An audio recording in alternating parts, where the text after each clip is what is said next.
ഇനി അടുത്ത problem of n jobs and m machines. അത് വലിയ ബുദ്ധിമുട്ടില്ല, സെയിം ആയിട്ട് നമ്മൾ നേരത്തെ ചെയ്ത അതേ പ്രോപ്പർട്ടി അതേപോലെ തന്നെയാണ്. അപ്പം അവിടെ നമ്മൾ n ജോബ്സ് ഇൻ 2 മെഷീൻസ് ആണ്, ഇവിടെ 2ക്ക് പകരം എന്ത് വരും, m മെഷീൻസ് വരും. 2 ആയിരുന്നു അവിടെ ഉണ്ടായിരുന്നത്, ഇവിടെ ഇപ്പോൾ m മെഷീൻസ് ആയി. അപ്പൊ ഈ m മെഷീൻസിനെ 2 മെഷീൻസിന്റെ പ്രോബ്ലത്തിലേക്ക് മാറ്റി എഴുതാൻ കഴിയൽ എങ്ങനെ, മാറ്റി എഴുതിയിട്ട് നമ്മൾ നേരത്തെ എങ്ങനെയാണ് പ്രോസസ് ചെയ്തത് അതേപോലെ തന്നെ പരിപാടിയാണ് നമ്മൾ ചെയ്യല്. സീക്വൻസ് ഉണ്ടാക്കുക, അതേപോലെ തന്നെ പ്രോബ്ലം ചെയ്യുന്നതുപോലെ ചെയ്യുന്നത്.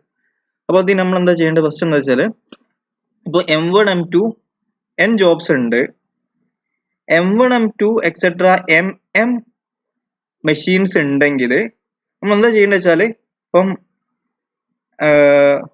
ഇപ്പൊ ജോലി 1 2 എക്സെട്ര n ജോബ്സ് ഉണ്ടാവും. കറസ്പോണ്ടിങ് ഇവിടെ M1 ഉണ്ടാവും, M2 ഉണ്ടാവും, എക്സെട്ര MM ഉണ്ടാവും. അതിനിവിടെ A11 A12 etcetera A1M A21 A22 etcetera A2M. ഇതൊക്കെ പ്രോസസ്സിംഗ് ടൈം ആണ്. AN1 AN2 etcetera ANM. ഈ പ്രോസസ്സിംഗ് ടൈം ഉണ്ടാവും. അപ്പം M1 എന്ന മെഷീൻ ഒന്നാമത്തെ ജോലി തീർക്കാൻ A11 സമയം എടുക്കും, അപ്പൊ A12 സമയം എടുക്കും. അപ്പൊ ഇതിൽ നമ്മൾ എന്താ ചെയ്യേണ്ടത് വെച്ചാൽ ഇവിടെയുള്ള ഫസ്റ്റ് M1ന്റെ കറസ്പോണ്ടിങ് ആയിട്ടുള്ള പിന്നെ ലാസ്റ്റത്തെ M-ന്റെ കറസ്പോണ്ടിങ് ആയിട്ടുള്ള എല്ലാ ടൈമും എടുക്കുക. അപ്പോൾ ഇതിന്റെ മിനിമം എടുക്കുക, മിനിമം ഓഫ് ഇതിന്റെ എല്ലാത്തിന്റെയും മിനിമം. ഇതിന്റെ മിനിമം ഈ ഇടയിലുള്ള എല്ലാ നമ്പേഴ്സ് ഉണ്ടാവും, ഈ ഇടയിലുള്ള M2 to M-1 ഈ ഇടയിൽ ഗ്യാപ്പിലുള്ള എല്ലാവരുടെയും മാക്സിമത്തിനേക്കാളും കൂടുതലാണെങ്കിൽ, അതായത് ഇവിടുത്തെ മിനിമത്തിന്റെ വാല്യൂ, അപ്പൊ ഇവിടെ ഏറ്റവും കുറവുള്ള ആള്, ഇവിടെ ഏറ്റവും കുറഞ്ഞ ആള് ഇവിടെ ഏറ്റവും കൂടുതലുള്ള ആളിനേക്കാളും കൂടുതലാണെങ്കിൽ, അതായത് minimum of MI1 is greater than or equal to MIJ, maximum of MIJ. അവിടെ ഇവിടെ ഏറ്റവും വലിയ ആളെടുക്കുക, ഇവിടെ ഏറ്റവും ചെറിയ ആളെടുക്കുക. ഈ ചെറിയ ആൾ ഇവിടുത്തെ വലിയ ആളിനേക്കാളും വലുതാണെങ്കിൽ, അത് ചെറിയ ആളാണ് വലുതെങ്കിൽ, ഇവിടുത്തെ വലിയ ആളിനേക്കാളും വലുതാണ് ചെറിയ ആളെങ്കിൽ, അതായത് മിനിമം എന്ന വാല്യൂ ഇവിടെ ഇടയിലുള്ള ആൾക്കാരെ മാക്സിമത്തിനേക്കാളും വലുതാണെങ്കിൽ, അല്ലെങ്കിൽ ഈ ഇവിടുത്തെ മിനിമം ഈ ലാസ്റ്റത്തെ ഇതിലെ ആൾക്കാരുടെ എല്ലാത്തിന്റെയും മിനിമം എടുത്താൽ അത് ഇതിന്റെ മാക്സിമം, ഈ നടുവത്തെ ആൾക്കാർ തന്നെ മാക്സിമത്തിനേക്കാൾ കൂടുതലാണെങ്കിൽ, ഇതിൽ ഏതെങ്കിലും ഒരു കണ്ടീഷൻ സാറ്റിസ്ഫൈ, രണ്ട് കണ്ടീഷൻ സാറ്റിസ്ഫൈ ചെയ്യേണ്ട ആവശ്യമില്ല, ഏതെങ്കിലും ഒരു കണ്ടീഷൻ, ഈ രണ്ട് കണ്ടീഷനിൽ ഏതെങ്കിലും ഒരു കണ്ടീഷൻ സാറ്റിസ്ഫൈ ചെയ്യുകയാണെങ്കിൽ നമ്മൾ നേരത്തെ ചെയ്ത ഈ M മെഷീനിൽ നിന്ന് നമുക്ക് 2 മെഷീനിലേക്ക് മാറ്റാൻ പറ്റും. പ്രോബ്ലത്തിൽ നമുക്ക് 2 മെഷീനിലേക്ക് മാറ്റാൻ പറ്റും. അപ്പൊ അത് എങ്ങനെ നോക്കാം. അപ്പൊ അതിന്റെ അൽഗോരിതം പറഞ്ഞ മുമ്പ് പ്രോബ്ലം ചെയ്താൽ നമുക്ക് എങ്ങനെയാണ് അൽഗോരിതത്തിലേക്ക് വരാൻ കഴിയും എന്നുള്ള കാര്യം മനസ്സിലാവും. അപ്പം example number 3, suppose that we have 5 jobs, each of which must be go through M1 M2 M3 machines in the order M1 M2 M3. 5 ജോലി ഉണ്ട്, 3 മെഷീൻ ഉണ്ട്. ആ മെഷീനിൽ M1 M2 M3 എന്ന ഓർഡറിലാണ് ഈ ജോബുകൾ പോകുന്നത്. അതായത് ഇപ്പൊ ഇവിടെ കുറെ ജോലികൾ ഉണ്ട്, ഈ ജോലികൾ ഓരോന്നായിട്ട് ആദ്യം M1ലൂടെ പോകും, പിന്നെ M2ലൂടെ പോകും, പിന്നെ M3ലൂടെ പോകും, എന്നിട്ട് പുറത്തേക്ക് ചാടും. അപ്പോൾ എല്ലാ ജോലികളും ഇതിലുള്ള കൂടെ പോയിട്ട് പുറത്തേക്ക് ചാടുമ്പോൾ എന്താവും, ഈ സീക്വൻസിങ് പ്രോബ്ലം കംപ്ലീറ്റ് ആവും. അപ്പൊ അതിന് ഏറ്റവും സ്മോളസ്റ്റ് ടൈം എങ്ങനെയാണ് കാൽക്കുലേറ്റ് ചെയ്യാൻ പോവാണ് ചെയ്യുന്നത്. അപ്പൊ അതിനാദ്യം തന്നെ നമ്മൾ എന്താക്കി ചെയ്താ, ഈ ജോബ്സ് ഓരോന്നും ആ ആൻസർ ഷീറ്റിലേക്ക് ആ ടേബിൾ നമ്മൾ മാറ്റി ചെയ്താണ്. എന്നിട്ട് നമ്മൾ നോക്കേണ്ടത് ഇതിൽ M1ലെ ഏറ്റവും മിനിമം വാല്യൂ ഏതാ നോക്കുക, മിനിമം ഓഫ് MIs. ഈ ഇവിടെയുള്ള M1ലെ ഏറ്റവും മിനിമം ഏതാ നോക്കുക, മിനിമം വാല്യൂ ഏതാണ്, 4 ആണ് മിനിമം. പിന്നെ ഏറ്റവും ലാസ്റ്റത്തെ ആള് M3, അതിലെ മിനിമം നോക്കുക, മിനിമം ഓഫ് M3സിന്റെ ഈ വാല്യൂസ്, അതിലേതാണ് മിനിമം വാല്യൂ ഈസ് 10. ഇനി ഇതിന്റെ ഇടയിലുള്ള ആളുണ്ടാവുമല്ലോ, M1ന്റെയും M3യുടെയും ഇടയിൽ, M1 M3 അല്ല, ഫസ്റ്റത്തെ ആളുടെയും സെക്കൻഡത്തെ ആളെ, ഇവിടെ ഫസ്റ്റും സെക്കൻഡ് ഇടയിൽ ആകെ ഒറ്റ ആളേ ഉള്ളൂ M2. അപ്പൊ അതിന്റെ മാക്സിമം നോക്കുക, മാക്സിമം ഓഫ് അതിന്റെ ആൾക്കാരുടെ മാക്സിമം എന്താണ്, maximum will be equal to 9. അപ്പം ഫസ്റ്റ് മിനിമം ഓഫ് MIകളുടെ മിനിമം ആയ is equal to 4. 4 is not greater than or equal to 10, which is equal to maximum of M2കളുടെ maximum 9. Sorry. Which is not greater than or equal to 9നേക്കാളും വലുതല്ല, which is equal to maximum of ഇടയിലുള്ള ആൾക്കാരെക്കാളും വലുതല്ല. പക്ഷേ minimum of M3 എന്താണ് 10 which is greater or equal to 9 which is equal to maximum of M2. First condition satisfy ചെയ്തില്ല, പക്ഷെ second condition satisfy ചെയ്തു. അപ്പൊ ഏതെങ്കിലും ഒരു കണ്ടീഷൻ സാറ്റിസ്ഫൈ ചെയ്തത്, അപ്പൊ ഒരു കണ്ടീഷൻ സാറ്റിസ്ഫൈ ചെയ്തിട്ടുണ്ടായത് കൊണ്ട് നമുക്ക് എന്ത് ചെയ്താം, നമുക്ക് ഈ പ്രോബ്ലത്തിനെ നമുക്ക് എന്താക്കി ചെയ്താം, 2 മെഷീൻസ് എന്നുള്ളതിലേക്ക് 2 മെഷീൻസ് 3 മെഷീൻ 2 മെഷീനിലേക്ക് മാറ്റാൻ പറ്റും, n മെഷീൻ 2 മെഷീനിലേക്ക് മാറ്റാൻ പറ്റും. അപ്പൊ അതിനെന്താ ചെയ്യേണ്ടത് വെച്ചാൽ ജോബ് എന്താണോ എഴുതുക, ടേബിൾ മാറ്റി എഴുതാനാണ് പോണത്. ഇനി അടുത്ത് M1 M2 M3 കയറി നമ്മൾ F1 എഴുതുക, F2 എഴുതുക. F1 will be equal to F1ലെ 1ന്റെ F1 എന്താ പറഞ്ഞാൽ 8 + 6 ആയിരിക്കും. ഇവിടെ 6 + 10 ആയിരിക്കും F2. അതായത് നമ്മളുടെ 8 + 6 ചെയ്യുക, പിന്നെ 6 + 10 ചെയ്യുക. 8 + 6 14 ആണ് F1, 10 + 6 ആണ് F2 16. 7 എന്താ വരുന്നത് വെച്ചാൽ പിന്നെ ഇവിടെ 5 + 2 ചെയ്യുക, ഇവിടെ 2 + 13 ചെയ്യുക. അങ്ങനെയാണ് F1 F2ന്റെ എല്ലാ വാല്യൂസും കിട്ടുന്നത്. 14 എന്ന് പറഞ്ഞാൽ എന്താണ്, 8 + 6 ചെയ്യുക, 8ഉം 6ഉം കൂട്ടുക. പിന്നെ F2 എന്ന് പറഞ്ഞാൽ എന്താണ്, ഈ ലാസ്റ്റത്തെ ആളും അതിന് തൊട്ട് മുമ്പത്തെ ആളും, ഇവിടെ തൊട്ട് മുമ്പിൽ M1 അല്ലാത്ത എല്ലാവരും കൂട്ടുക, അതായത് M2 M3 കൂട്ടുക. M1 M2 കൂട്ടുക, M3നെ വിടുക. F2 എന്ന് പറഞ്ഞാൽ M2 M3 കൂട്ടുന്നു, M1നെ കുറിച്ച് നമ്മൾ നോക്കുന്നില്ല. സോ 10 + 6 16, 5 + 2 7 ആണ്, 2 + 3 15, 4 + 9 13, 9 + 11 20, 6 + 7 13, 7 + 10 17, 5 + 4 9 വരും, 4 + 12 16, 4 + 12 16 വരും. അങ്ങനെ നമ്മൾ F1 F2 വാല്യൂ കിട്ടി. അപ്പൊ ഇതെന്താണ് നമ്മൾ നേരത്തെ അത് ചെയ്ത പ്രോബ്ലം പോലെയാണ്. അപ്പൊ ഇതിൽ എന്താണ് ഏറ്റവും സ്മോളസ്റ്റ് വാല്യൂ അത് നോക്കുക, 7 ആണ് സ്മോളസ്റ്റ് വാല്യൂ വരുന്ന ആളാരാണ്, 2ലാണ് വരുന്നത്. അതുകൊണ്ട് 2 ആദ്യം എഴുതുക. അടുത്ത സ്മോളസ്റ്റ് വാല്യൂ ഏതാന്ന് നോക്കുക, അടുത്ത സ്മോളസ്റ്റ് വാല്യൂ 13 ആണ്. 13 വരുന്നത് F1ൽ 2 സ്ഥലത്ത് വരുന്നുണ്ട്, ഏർക്ക് വരുന്നത് 3ക്കും വരുന്നുണ്ട് 4ക്കും വരുന്നുണ്ട്. അപ്പൊ അതിൽ ഏറ്റവും സ്മോളസ്റ്റ് ഏതാണ്, കറസ്പോണ്ടിങ് സ്മോളസ്റ്റ് 17 ആണ്. 17 ആണ്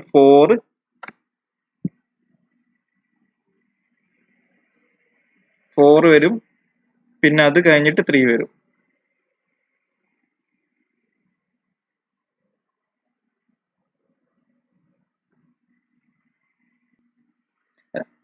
അടുത്ത സ്മോളസ്റ്റ് ടൈം എന്താണ്, 5 ആണ് അടുത്ത സ്മോളസ്റ്റ്, അത് 9 ആണ്. അപ്പം 2 കഴിഞ്ഞിട്ട് പിന്നെ അടുത്ത 5 വരും. പിന്നെ അടുത്ത സ്മോളസ്റ്റ് നമ്പർ 13 ആണ്. 13 ആരൊക്കെ ഉള്ളത്, 3 ഉണ്ട് 4 ഉണ്ട്. അപ്പം 4 അതിന് കറസ്പോണ്ടിങ് ആയിട്ട് F2ൽ സ്മോളസ്റ്റ് ഏതാ നോക്കുക, അത് 17 ആണ്. അപ്പം പിന്നെ 4 വരും, പിന്നെ 3 വരും. അപ്പം 4ഉം 3യും കഴിഞ്ഞു. ഈ ലാസ്റ്റ് ഉള്ളത് എന്താണ്, 1 ആണ്. അപ്പൊ 1 ഇവിടെ കൊടുക്കുക. അപ്പൊ അങ്ങനെ നമ്മൾ എന്താക്കി, ഈ ഒരു സീക്വൻസ് കിട്ടി. ഈ സീക്വൻസ് കിട്ടിയിട്ട് ഏത് ഓർഡറിലാണുള്ളത്, M1 M2 M3 ഓർഡറിലാണ്. അപ്പം ജോബുകൾ എഴുതുക, ഓരോന്ന് എഴുതുക, 2 5 4 3 1. കറസ്പോണ്ടിങ് മെഷീൻ 1ൽ ആദ്യം പ്രോസസ് ചെയ്യും. അപ്പൊ മെഷീൻ 1ലൂടെ കടന്നു പോകുന്നു, പിന്നെ കഴിഞ്ഞിട്ട് മെഷീൻ 2ലാണ് കടന്നു പോകുന്നത്. മെഷീൻ 2ന്റെ ഐഡിയൽ ടൈം ആണ് ഇത്, മെഷീൻ 2 വേദനിക്കുന്ന സമയം. പിന്നെ മെഷീൻ 3ലൂടെ കടന്നു പോകുന്നു, അപ്പം ഇൻ ടൈം ഔട്ട് ടൈം, പിന്നെ മെഷീൻ 3 ഐഡിയൽ ആയിരിക്കുന്ന സമയം. അപ്പൊ ഫസ്റ്റ് തന്നെ 0ലാണ് നമ്മൾ തുടങ്ങുക. 0 മണിക്കൂറിൽ M1 എന്ന മെഷീനിൽ ഇടുന്നു. 5 മണിക്കൂറാണ് M1 എന്ന മെഷീൻ പ്രോസസ് ചെയ്യാനുള്ള ടൈം. ഇപ്പൊ നമ്മൾ ഈ ഇവിടെ ഉണ്ടാക്കിയ F1 F2 എന്ന് പറഞ്ഞ സാധനം എന്ന് പറഞ്ഞാൽ ഈ ഒരു സീക്വൻസ് ഉണ്ടാക്കാൻ മാത്രമാണ് നമ്മൾ ഉപയോഗിക്കുന്നത്. അത് കഴിഞ്ഞിട്ട് നമ്മൾ എന്താണ്, ഈ ഒരു ഇതിലേക്ക് നമ്മൾ തിരിച്ചു വരും. ഓക്കെ അല്ലേ, നമ്മൾ ഈ ഒരു സീക്വൻസ് ഉണ്ടാക്കാൻ വേണ്ടി മാത്രമാണ് നമ്മൾ F1 F2 എന്നുള്ള സാധനം നമ്മൾ ഉപയോഗിക്കുന്നത്. പിന്നെ നമ്മൾ ഉപയോഗിക്കുന്നത്, പിന്നെ നമ്മൾ നേരെ ഇതിലേക്കാണ് പോകുന്നത്. കാരണം നമ്മുടെ 3 മെഷീനിലാണ് പ്രോബ്ലം വരുന്നത്. അപ്പൊ ഇതിലേക്കാണ് തിരിച്ചു വരിക. അപ്പോൾ 0 ടൈമിൽ 5 മണിക്കൂറിലാണ് 2 എന്ന ജോബ് M1 എന്ന മെഷീൻ പ്രോസസ് ചെയ്യുക. അപ്പോൾ 0 5 വരും. അപ്പം 5 മണിക്കൂർ എന്താണ്, ഈ മെഷീൻ 2 വെറുതെ ഇരിക്കുകയാണ്. കാരണം മെഷീൻ 2 തുടങ്ങണമെങ്കിൽ M1 എന്ന മെഷീൻ ഒരു ജോബ് കംപ്ലീറ്റ് ആക്കണം. അപ്പൊ 5 മണിക്കൂർ ഐഡിയൽ ടൈമാണ്. അത് കഴിഞ്ഞിട്ട് 5 മണിക്കൂറിന് മെഷീൻ 2 തുടങ്ങുന്നു. 2 മണിക്കൂറാണ് പ്രോസസിംഗ് ടൈം 2 എന്ന. അപ്പം 7 മണിക്കൂറിൽ കഴിഞ്ഞിറങ്ങുന്നു. എന്നിട്ട് 7ൽ ഇതിൽ മെഷീൻ 3ൽ 7th മണിക്കൂറിൽ കയറുന്നു. അപ്പോൾ 7 മണിക്കൂർ മെഷീൻ 3 ഇങ്ങനെ വെറുതെ ഇരിക്കണം. അപ്പൊ ഐഡിയൽ ടൈമിൽ ഈക്വൽ ടു 3. എന്നിട്ട് എത്ര ടൈമാണ്, 13 മണിക്കൂറാണ് M3 എന്നുള്ള മെഷീന് സെക്കൻഡ് ജോബിന് പ്രോസസ് ചെയ്യാനുള്ള ടൈം. അപ്പൊ 7 + 13 = 20 കിട്ടി. അപ്പൊ 5 മണിക്കൂർ എടുത്ത് കഴിഞ്ഞ് അപ്പം തന്നെ എന്ത് ചെയ്യാം, അടുത്ത ജോബ് പ്രോസസ് ചെയ്യാൻ പറ്റും മെഷീൻ 1-ന്. അപ്പോൾ 5th ജോബ് 5-ാമത്തെ മണിക്കൂറിൽ കയറി 5 മണിക്കൂറാണ് പ്രോസസ്സിംഗ് ടൈം. 10 മണിക്കൂർ കഴിഞ്ഞ് പുറത്തേക്ക് ഇറങ്ങി. അപ്പോൾ 7 മണിക്കൂർ കഴിഞ്ഞിട്ട് പിന്നെ 3 മണിക്കൂറുകൾ കാത്തിക്കാണ് എന്തിന്, 5-ാമത്തെ ജോബ് 10 മണിക്കൂറിനാണ് ഫിനിഷ് ആകുക. അപ്പം 7 മണിക്കൂർ കഴിയുമ്പോൾ M2 ഫസ്റ്റ് ജോബ് കംപ്ലീറ്റ് ആക്കി. അപ്പോൾ സെക്കൻഡ് ജോബ് വരാൻ വേണ്ടി 3 മണിക്കൂർ കാത്തിക്കണം. അപ്പോൾ 10 - 7 3 വന്നു. അപ്പോൾ 10 മണിക്കൂറിൽ തുടങ്ങി 14 മണിക്കൂർ ആകുമ്പോൾ എന്ത് കംപ്ലീറ്റ് ആവും, ഇയാൾ കംപ്ലീറ്റ് ആവും. 4 മണിക്കൂറാണ് പ്രോസസ്സിംഗ് ടൈം. 10 കയറി 14 ആകുമ്പോൾ ഇയാൾ പുറത്തേക്ക് ഇറങ്ങി. 14 ആകുമ്പോൾ പുറത്തേക്ക് ഇറങ്ങിയതാണ് 20 മണിക്കൂർ കഴിയണം ഇത് കംപ്ലീറ്റ് ആകാം. അപ്പം തന്നെ അയാൾ കയറി 20 മണിക്കൂർ കഴിഞ്ഞ് ഇയാൾ കയറി കഴിഞ്ഞ അപ്പം തന്നെ എന്ത് തുടങ്ങാം, അടുത്ത പ്രോസസ്സിംഗ് ടൈം തുടങ്ങാം. 12 മണിക്കൂറാണ് ടൈം, 0 ആയിട്ട് ടൈം 20 - 20. ഇനി അടുത്ത് 10 മണിക്കൂർ കഴിഞ്ഞിട്ട് അടുത്ത ആള് അപ്പം തന്നെ 10 മണിക്കൂർ ആകുമ്പോൾ ജോബ് 5 കഴിഞ്ഞു. അപ്പം തന്നെ ജോബ് 6-ാമത്തെ ആൾ കയറി. 6 മണിക്കൂറാണ് പ്രോസസ്സിംഗ് ടൈം. 6 മണിക്കൂർ കഴിയുമ്പോൾ അപ്പോൾ ഇവിടെ 14 മണിക്കൂർ കഴിഞ്ഞാൽ 5-ാമത്തെ ജോബ് കഴിഞ്ഞു. എന്നിട്ട് ഇയാൾ 4-ാമത്തെ ജോബിന് വേണ്ടി 2 മണിക്കൂർ കാത്തിക്കുകയാണ്. അപ്പോൾ അതാണ് 16 - 2.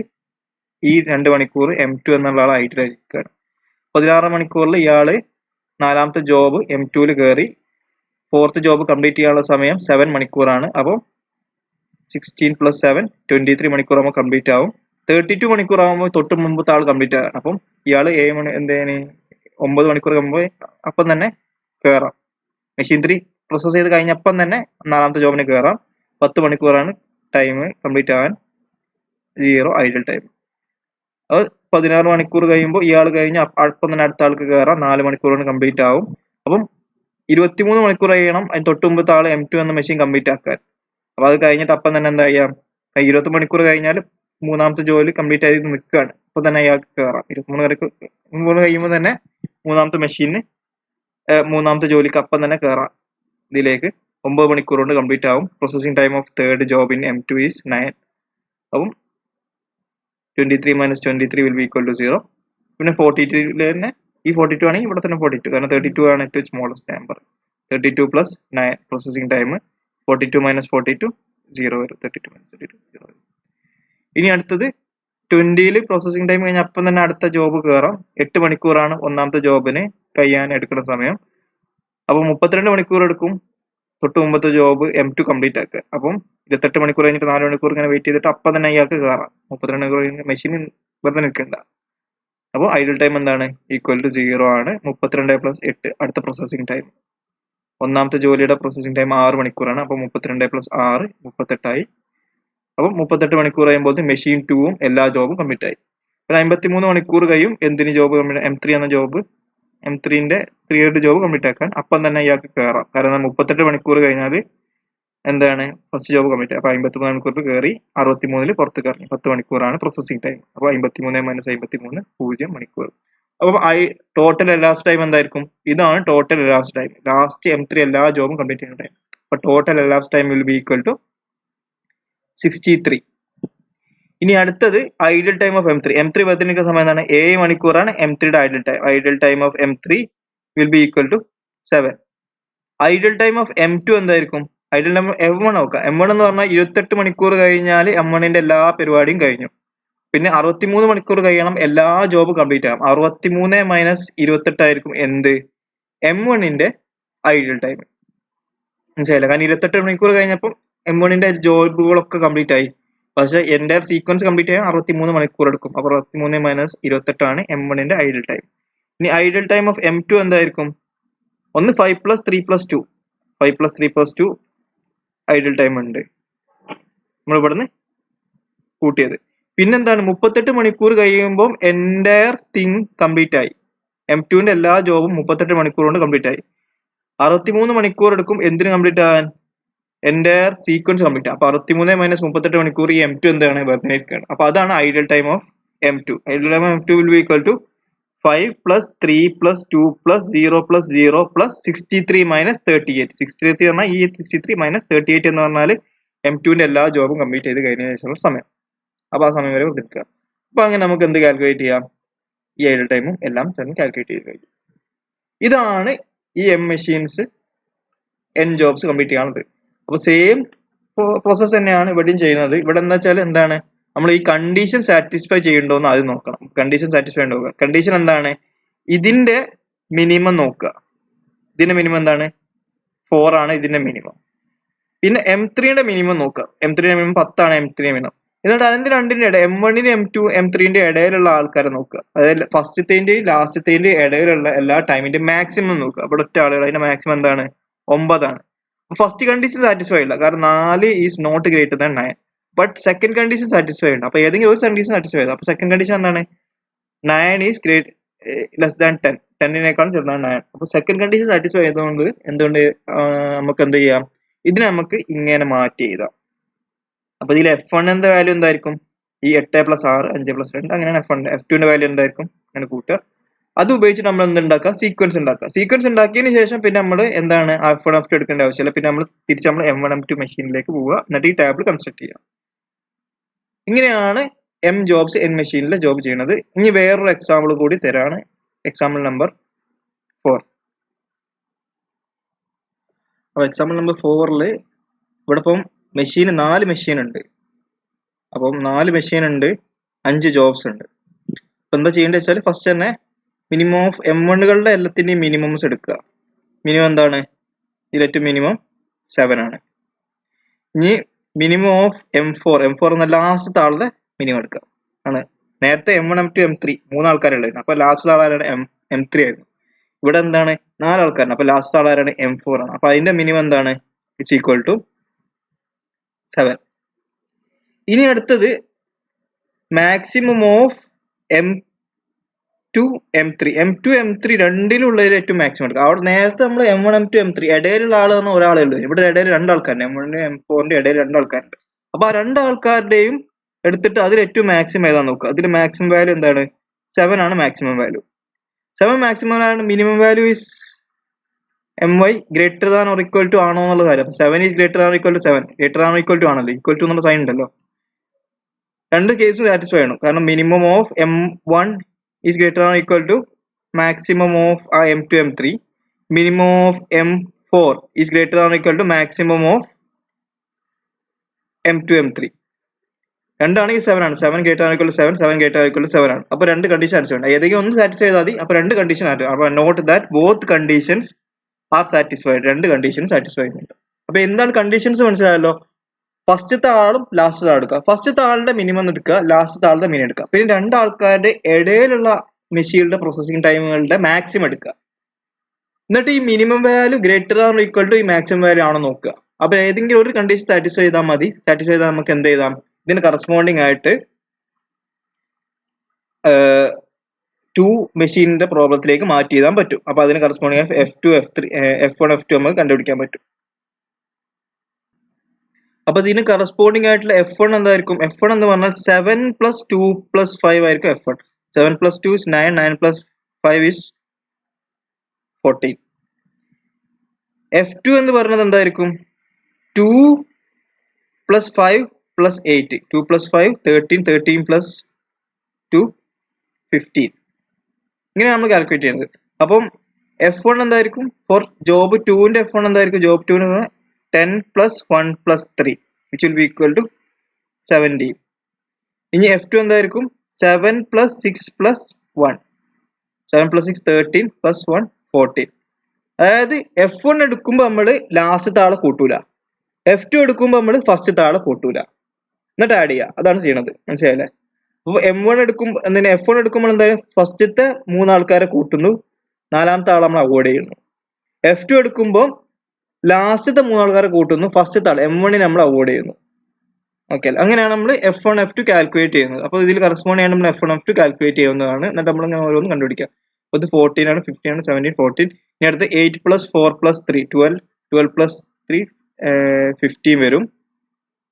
ഇവിടെ 12 + 3 + 4 7 + 12 19 വരും. 9 + 0 + 7 16 വരും. 10 + 7 + 0 17 വരും. 7 + 5 + 2 12 + 2 14 വരും. 5 + 2 + 9 7 + 9 16 വരും. ഇങ്ങനെ നമ്മൾ കാൽക്കുലേറ്റ് ചെയ്യും. അപ്പൊ F1 F2 കിട്ടി. എന്നിട്ട് എന്താണ് ഇത് വെച്ചിങ്ങാട്ട് നമ്മൾ സീക്വൻസ് കണ്ടുപിടിക്കുക. സീക്വൻസ് എങ്ങനെ കണ്ടുപിടിക്കല്? ഇങ്ങനെ വരക്കുക. 5 കള്ളിയുള്ള 5 ജോബ്സ് ഉണ്ട്. അപ്പം 5 കള്ളിയുള്ള റോ ഉണ്ടാക്കുക. അത് ഏറ്റവും സ്മോളസ്റ്റ് വാല്യൂ ഏതാ നോക്കുക. സ്മോളസ്റ്റ് വാല്യൂ ഏതാണ്? F1 ആണ് സ്മോളസ്റ്റ് വാല്യൂ ഉള്ളത്. അപ്പൊ സ്മോളസ്റ്റ് വാല്യൂ ഏതാണ്? 14 ഉണ്ട്, ഇവിടെ 14 ഉണ്ട്, ഇവിടെയും 14 ഉണ്ട്, ഇവിടെയും 14 ഉണ്ട്. അപ്പം ആദ്യം തന്നെ എന്താണ്, അങ്ങനെ രണ്ട് സൈഡിൽ 14 വരുമ്പോൾ F1 F2 14 വരുമ്പോൾ എന്താ F1 കേസ് എടുക്കുക. F1 കേസ് എടുക്കുമ്പോൾ രണ്ട് സ്ഥലത്ത് 14 വരുന്നുണ്ട്. രണ്ട് പേർക്ക് 14 വരുമ്പോൾ കറസ്പോണ്ടിങ് ആയിട്ട് F2 സ്മോളസ്റ്റ് ഏതാ നോക്കുക. F1 സ്മോളസ്റ്റ് 1ലാണ് സ്മോളസ്റ്റ് ഉള്ളത്. അപ്പം 1 ആദ്യം എഴുതുക, പിന്നെ ഏത് എഴുതുക, പിന്നെ 5 എഴുതുക. 14 1ലും വരുന്നുണ്ട്, 5ലും വരുന്നുണ്ട്. അതിന് കറസ്പോണ്ടിങ് ആയിട്ട് F2 ഏതാ സ്മോളസ്റ്റ് നോക്കുക. സ്മോളസ്റ്റ് തന്നെ F2 1ലാണ് വരുന്നത്, പിന്നെ 16 ആണ് വരുന്നത് 5ല്. അപ്പോൾ 15 എഴുതുക. അപ്പം ഈ രണ്ട് 14ഉം നമ്മൾ എടുത്തു നോക്കി കഴിഞ്ഞു. ഇനി ഒരു 14 കൂടെ ഉണ്ട്. അത് എവിടെ ഉള്ളത്? F2ലുള്ളത്. അപ്പം ഒറ്റ ഒന്ന് ഉണ്ടായതുകൊണ്ട് അതെന്താ F2ലായതുകൊണ്ട് നമ്മൾ എന്താ ലാസ്റ്റ് ചെയ്തത്. അപ്പം അത് കംപ്ലീറ്റ് ആയി. ഇനി അടുത്ത സ്മോളസ്റ്റ് വാല്യൂ ഏതാണ്? 15 ആണ്. 15 ഇവിടെ F2ലുണ്ട്, പക്ഷെ ഓൾറെഡി നമ്മൾ എടുത്തു കഴിഞ്ഞു, അത് നോക്കേണ്ട ആവശ്യമില്ല. പിന്നെ 50 ഉള്ളതാണ് F1ൽ 3ക്ക് മാത്രമേ 15 ഉള്ളൂ. F1ലായതുകൊണ്ട് അത് എവിടെ വരും? ഫസ്റ്റിൽ വരും. 153. ഇനി ലാസ്റ്റ് നമ്പർ ഏതാണുള്ളത്? 4. അത് ഇത്. അപ്പൊ അങ്ങനെയാണ് നമ്മൾ കാൽക്കുലേറ്റ് ചെയ്യുന്നത്. അപ്പൊ ഇങ്ങനെ നമ്മൾ കാൽക്കുലേറ്റ് ചെയ്യാം. ഇത് നേരത്തെ ചെയ്ത അതേപോലെ തന്നെയാണ്. ഇനി ഇവിടെ ഒരു പ്രത്യേകത ഉണ്ട്. പക്ഷെ എന്താണ് പ്രത്യേകത? ഇപ്പൊ നമ്മളിവിടെ M2 M3 നോക്കുക. M2 M3ന്റെ വാല്യൂ എന്താണ്? 1 3 4 5 2 5 1 6 4 3 0 7 5 2. ഇത് രണ്ട് കൂട്ടിയാൽ എന്താ കിട്ടുക? 7. ഇത് കൂട്ടിയാൽ എന്താ? 7 7 7 7. അതായത് ഗ്യാപ്പ് ഇടയിലുള്ള M1 M2 എന്നുള്ള ഒരു സാൻഡ്വിച്ച് ആണെന്ന് വിചാരിക്കുക. മുകളിൽ ബ്രെഡ് ഉണ്ട്, താഴെ ബ്രെഡ്, അതിന് ഇടയിലുള്ള ആൾക്കാർ. അപ്പം M1 M2 അല്ലാത്ത അതിന്റെ M1 M4 അല്ല അതിന്റെ ഇടയിലുള്ള ആൾക്കാരെ ഓരോ ജോബിന്റെയും സം എടുത്താൽ അതൊരു കോൺസ്റ്റന്റ് ആണെങ്കിൽ, അതായത് എല്ലാം ഒരു 7 ആണ് ഇവിടെ കിട്ടുന്നത്. അപ്പൊ എല്ലാം 7 ആണെങ്കിൽ നമ്മൾ ഇങ്ങനെ F1 F2 എടുക്കേണ്ട ആവശ്യമില്ല. ആ കേസിൽ നമുക്ക് എന്ത് ചെയ്യാം? ജസ്റ്റ് ആ M1 ആ മുകളിലുള്ള ഭാഗം M2 M3 കളയുക. എന്നിട്ട് M1 M4 നമ്മൾ പുതിയതായിട്ട് ജോബ് ഉണ്ടാക്കുമ്പോൾ ജസ്റ്റ് P1 P2 എന്നുള്ള സാധനം പറഞ്ഞാൽ എന്താണ്? ജസ്റ്റ് M1 ആൻഡ് M2 ആണ്. ഇതൊന്നും ജസ്റ്റ് M1 M2 ആണ്, കറസ്പോണ്ടിങ് പ്രോസസിങ് ടൈം ആണ്. എന്നിട്ട് നമ്മൾ കറസ്പോണ്ടിങ് ആണ് ഒപ്റ്റിമൽ സീക്വൻസ് കണ്ടുപിടിക്കുക.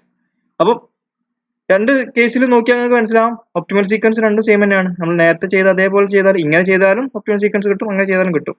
അപ്പം ഇങ്ങനെ ഒരു കണ്ടീഷൻ സാറ്റിസ്ഫൈ ചെയ്യുകയാണെങ്കിൽ, അതായത് M2 M3 കൂട്ടിയാൽ, അതായത് രണ്ട് ബ്രെഡുകൾക്കിടയിലുള്ള രണ്ട് ആൾക്കാർ, അതായത് ഫസ്റ്റത്തെയും ലാസ്റ്റത്തിന്റെ ഇടയിലുള്ള ആൾക്കാർ സം ചെയ്താൽ, അതായത് ഇപ്പം 2 + 5 1 + 6 4 + 3 0 + 7 5 + 2 ഇതൊക്കെ സം ചെയ്ത് എന്താണ് 7 തന്നെ കിട്ടുന്നത്. അപ്പൊ അതൊരു കോൺസ്റ്റന്റ് ടൈം ആണെങ്കിൽ നമുക്ക് എന്ത് ചെയ്യാം? ഇങ്ങനെ ഓരോന്നായിട്ട് എടുക്കേണ്ട ആവശ്യമില്ല. മീൻസ് F1 F2 എടുക്കേണ്ട ആവശ്യമില്ല. ജസ്റ്റ് എന്താക്കുക, ഈ രണ്ട് ആൾക്കാരായിട്ട് വിടുക. എന്നിട്ട് M1 M2 എന്നുള്ള സാധനം അങ്ങനെ ജസ്റ്റ് P1 P2 എന്ന് എഴുതുക. അപ്പോൾ നമുക്ക് കിട്ടുന്ന സീക്വൻസും ഈ സീക്വൻസും സെയിം ആയിരിക്കും. അപ്പൊ ഇവിടെ എന്താ വെച്ചാൽ വ്യത്യാസം എന്താ വെച്ചാൽ ഈ ആഡിങ്ങും പ്രോസസ്സിങ്ങും ഒന്നും ഉണ്ടാവില്ല. ജസ്റ്റ് അങ്ങനെ മാറ്റിയെടുത്ത് എഴുതിയാൽ മതി. അപ്പോൾ രണ്ട് സ്റ്റെപ്പ് കുറഞ്ഞു കിട്ടും, അത്രേ ഉള്ളൂ. രണ്ട് രീതിയിൽ ചെയ്താലും നമുക്ക് കിട്ടുന്ന ഉത്തരം സെയിം ആയിരിക്കും. അപ്പോൾ സീക്വൻസ് കിട്ടിക്കഴിഞ്ഞാൽ പിന്നെ എന്താണ്? പിന്നെ ടേബിൾ വരക്കുക. അപ്പൊ ഈ ടേബിൾ വരച്ച് ചെയ്യുന്ന കാര്യങ്ങൾ ചെയ്ത് നോക്കുക. നമ്മൾ നേരത്തെ അതേ ചെയ്ത പോലെ ഇവിടെ എന്താണ്? M1 ഉണ്ടാവും, ജോബ് ചെയ്ത ജോബിന്റെ സീക്വൻസ് എന്താണ്? 1 5 3 4 2 സീക്വൻസിലാണ് നമ്മൾ ജോബ് ചെയ്യുന്നത്. അപ്പൊ ആദ്യം മെഷീൻ 1 പ്രോസസ് ചെയ്യും, പിന്നെ അതിന് മെഷീൻ 2 പ്രോസസ് ചെയ്യും, മെഷീൻ 3 പ്രോസസ് ചെയ്യും, മെഷീൻ 4 പ്രോസസ് ചെയ്യും. അപ്പൊ മെഷീൻ 1ന്റെ അവിടെ in time out time, machine 2ന്റെ അവിടെ in time out time, machine 2 ideal ആയിരിക്കുന്ന സമയം, മെഷീൻ 3ന്റെ in time out time, machine 3 ideal ആയിരിക്കുന്ന സമയം, machine 4 in time out time ideal ആയിരിക്കുന്ന സമയം.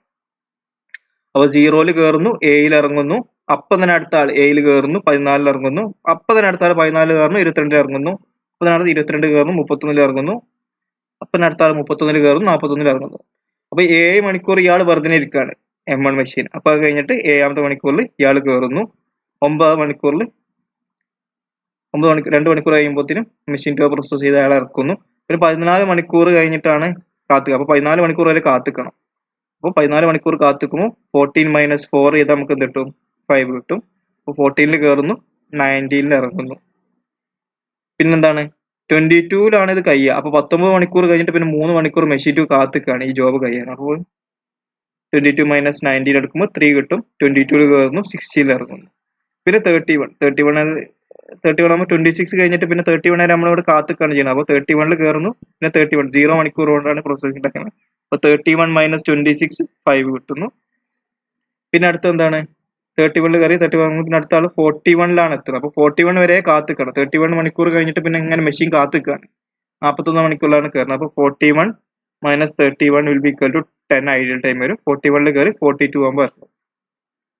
അപ്പൊ 41 മണിക്കൂർ കഴിഞ്ഞിട്ട് മെഷീൻ പിന്നെ ഒരു പരിപാടി ചെയ്യണ്ട, ഇങ്ങനെ കാത്തിക്കാണ്. ഇവിടെ 42 മണിക്കൂർ കഴിഞ്ഞിട്ട് മെഷീൻ 2 ഒരു പരിപാടി കഴിഞ്ഞിട്ട് കാത്തിക്കാണ്. അപ്പൊ 9 മണിക്കൂർ വരെ കഴിയണം എന്തിനെ, മെഷീൻ 3ക്ക് അയാളുടെ പ്രോസസ്സിംഗ് തുടങ്ങാം. അപ്പൊ മെഷീൻ 3 9 മണിക്കൂർ തുടങ്ങി 14 മണിക്കൂർ കഴിയുമ്പോൾ ഒന്നാമത്തെ എന്തേലും ജോബ് പ്രോസസ് ചെയ്ത് കഴിയും. പിന്നെ 19 മണിക്കൂർ വരെ 19 മണിക്കൂർ കഴിയും അടുത്ത ജോബ് എത്താൻ. അവിടെ 19 മണിക്കൂർ കഴിയും അടുത്ത ജോബ് എത്താൻ. അപ്പൊ 19 മണിക്കൂറിൽ കയറുന്നു, 21 ഇറങ്ങുന്നു. അപ്പം 9 എന്ന് പറഞ്ഞാൽ ഈ 9 ആണ്. പിന്നെ 9 മൈനസ് 19 മൈനസ് 14 എടുക്കുമ്പോൾ എന്ത് കിട്ടും? 5 കിട്ടും. 26 മൈനസ് 21 എടുക്കുമ്പോൾ 5 കിട്ടും. 31 മൈനസ് 29 എടുക്കുമ്പോൾ നമുക്ക് 2 കിട്ടും. 42 മൈനസ് 38 എടുക്കുമ്പോൾ നമുക്ക് 4 കിട്ടും. അപ്പൊ ഇവിടെ എന്താ നോക്കേണ്ടത് വെച്ചാൽ ഈ 21 നോക്കുക, ഈ 26 നോക്കുക, ഏതാ വലുത് നോക്കുക. 21 ആണോ 26 ആണോ വലുത്? 26 ആണ് വലുത്. 26 ആണ് വലുത്, 26 കൊടുക്കുക. ഏതാണ് വലിയ വാല്യൂ? ഇവിടെയുള്ള വാല്യൂ, ഇവിടെയുള്ള വാല്യൂ നോക്കുക.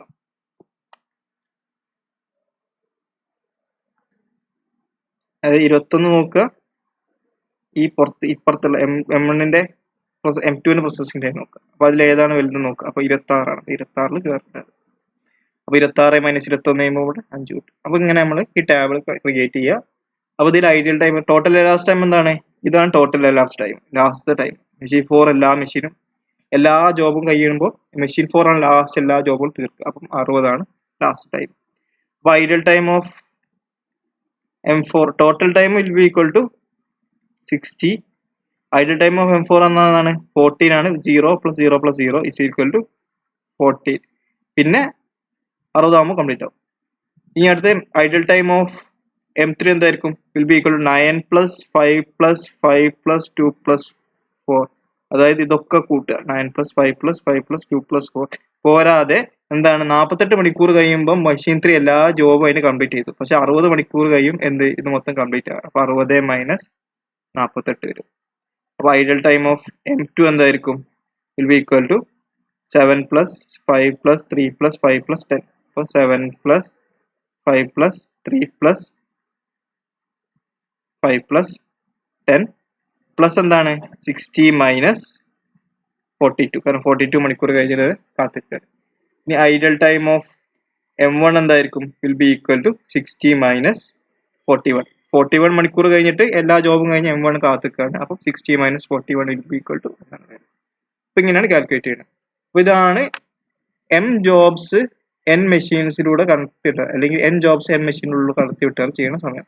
അപ്പൊ അതിന് കറസ്പോണ്ടിങ് അൽഗോരിതം ആണ് ഉള്ളത്. അപ്പൊ അൽഗോരിതം എന്താണ്? ആദ്യം തന്നെ എന്താണ്, ഇങ്ങനെ അൽഗോരിതം ചോദിക്കുകയാണെങ്കിൽ ആദ്യം തന്നെ എന്ത് പറയാ? ഇത് സാറ്റിസ്ഫൈ ചെയ്യണം എന്ന് പറയാം.